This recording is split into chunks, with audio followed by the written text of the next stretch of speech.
중국 정치권 소식 종합해봤습니다. 중국에서는 한 달도 안 돼 저우융쾅 전 상무위원과 링지화 통전부장이라는 두 거물급 인사가 처벌 수순에 들어갔습니다. 정적인 신사인방을 모두 숙청하면서 명실상부하게 황제로 등극한 시진핑 주석이 또 다른 호랑이 사냥에 나설지 관심입니다. 베이징에서 이봉석 특파원입니다. 중국 시진핑 주석이 미국 시사주간지 타임이 지난달 붙여준 칭호처럼 황제의 반열에 올랐습니다. 최근 조사에 들어간 링지화 공산당 통일전선 공작부장을 비롯해 정적 4명을 모두 숙청하는 데 성공했기 때문입니다.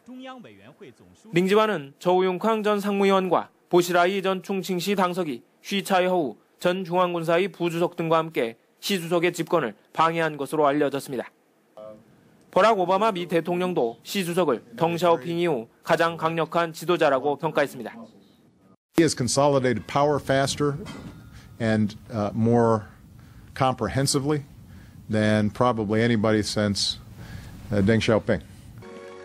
시 주석은 내부적으로 당정군의 권력을 조기에 장악했습니다. 밖으로는 일본 등을 상대로 강한 외교 정책을 구사하고 있습니다. 任何人想要否定歪曲甚至美化侵略历史，中国人民和各国人民绝不答应。 링지화가 후진타오 전 주석의 최측근이라는 점에서 시 주석의 사정 칼날이 전직 최고 지도자를 향할지도 관심입니다. 후 전 주석과 장점인 전 주석, 원자바오 전 총리 등이 거론됩니다. 하지만 저우융캉과 링지화를 처벌하는 조건으로 자신들은 건드리지 않기로 원로들과 합의했다는 관측도 있습니다. 베이징에서 뉴스와이 이봉석입니다. 네, 보름 간격으로 처벌 수순에 들어간 저우융캉 전 상무위원과 링지화 통전부장의 운명에 관심이 쏠리고 있는데요. 이들은 시진핑의 주석직 승계를 막으려 했다는 혐의를 받고 있어서 이게 사실로 드러날 경우에는 중형이 불가피해 보입니다. 이어서 박진형 기자입니다. 지난 6일 검찰에 기소된 저우융캉 전 상무위원은 당의 기율 위반과 부정부패, 여러 여성과 간통 등 7가지 혐의를 받고 있습니다. 新华社消息，最高人民检察院经审查决定，依法对周永康涉嫌犯罪立案侦查并予以逮捕。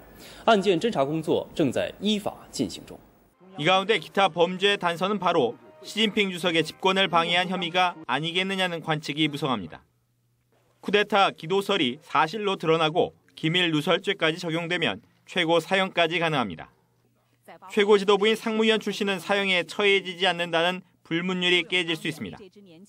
최근 그와 쿠데타를 공모한 것으로 알려진 링지화 공산당 통일전선 공작부장이 조사에 들어가면서 정변 기도설에 갈수록 힘이 실리고 있습니다.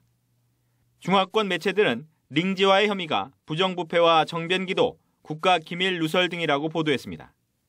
정변기도의 주모자인 링지화가 저우융캉과 비슷하거나 훨씬 엄중한 처벌을 받을 것이란 전망도 나옵니다. 모반을 꾀한 신사인방 가운데 보시라이 전 충칭시 당서기는 무기징역형이 확정돼 복역 중이며 쉬차이허우 전 중앙군사위 부주석은 지난 10월 기소 절차에 들어갔습니다. 뉴스와이 박진영입니다. 정치인 가운데 자식 문제 때문에 앞길을 망친 사례가 많은데 중국도 예외는 아닙니다. 최근 조사에 들어간 링지화 공산당 통전부장이 몰락의 길을 걷게 된 것은 아들이 낸 의문의 교통사고가 결정적이었습니다. 배삼진 기자입니다. 중국 당국은 링지화 공산당 통일전선 공작부장에 대한 조사 개시 사실을 공개하면서 구체적인 혐의는 밝히지 않았습니다. 당의 기율을 심각하게 위반한 정황이 포착됐다는 설명뿐이었습니다. 中国人民政治协商会议第12届全国委员会副主席、中共中央统战部部长令计划涉嫌严重违纪，目前正在接受组织调查。 후진타오 전 주석의 후광을 받으며 전도 유명했던 그를 가로막은 것은 바로 아들 문제입니다. 지난 2012년 3월 18일 새벽 고급 스포츠카인 페라리 한 대가 베이징 시내를 질주하다 가드레일을 들이받았습니다. 이 사고로 숨진 운전자는 링지화의 아들 링구였습니다. 차 안에서 각각 전라와 발라의 젊은 소수민족 여성 2명이 함께 타고 있었습니다. 링지화의 아들이 달리는 차 안에서 성관계를 하다 사고를 낸 것으로 보입니다. 당시 공산당 중앙판공청 주임을 맡고 있던 링지와는 공안병력을 동원해 이 사고의 무마를 시도한 것으로 알려졌습니다. 하지만 은폐 시도가 발각되자 후견인인 후진타오 전 주석마저 그에게 등을 돌렸습니다. 이후 링지와는 무난할 것으로 보였던 공산당 지도부인 정치국원 진입에 실패했고 이번에는 공직에서 물러날 처지가 됐습니다. 당국의 조사 발표 이후 중국 언론들은 당시 페라리 사고를 재조명하고 있습니다. 뉴스와이 배삼진입니다. 그런가 하면 얼마 전 체포된 중국 저우융캉 전 상무위원의 난봉꾼 행각도 속속 드러나고 있습니다.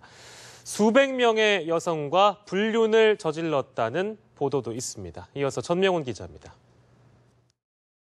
몇 년 전 저우융캉 전 상무위원은 자신보다 28살이나 어린 여기자와 재혼하기 위해 조강지처를 청부 살해한 혐의를 받고 있습니다. 이혼을 거부하자 부하 직원을 지켜 일부러 교통사고를 내 전처를 숨지게 했다는 겁니다. 중국 당국은 최근 저우융캉을 검찰에 송치하면서 그의 엽색 행각도 부각시켰습니다. 严重违反廉洁自律规定，本人及亲属收受他人大量财物。 중화권 매체 보신에 따르면 저우융캉은 CCTV 앵커 등 29명의 정보를 거느리고 여성 400여 명과 잠자리를 했습니다. 실제로 저우융캉의 내연녀로 알려진 여자 앵커 2명이 올해 초 체포됐습니다. 보시라이 전 충칭시 당서기와 리둥성 전 공안부 부부장이 채홍사 역할을 한 것으로 알려졌습니다. 저우융캉이 스촨성에 단 이틀간 출장을 가서 현지 호텔 여성 직원 몇 명과 관계를 맺었다는 구체적인 루머도 나왔습니다. 이에 따라 중화권 매체들은 그의 별명이 100마리 암탉을 거느린다는 뜻의 백개왕이나 수탉왕이라고 소개하고 있습니다. 언론들이 일제히 그의 치부를 들추고 나선 것은 숙청의 정당성을 뒷받침하려는 의도로 보입니다. 뉴스와이 전명훈입니다.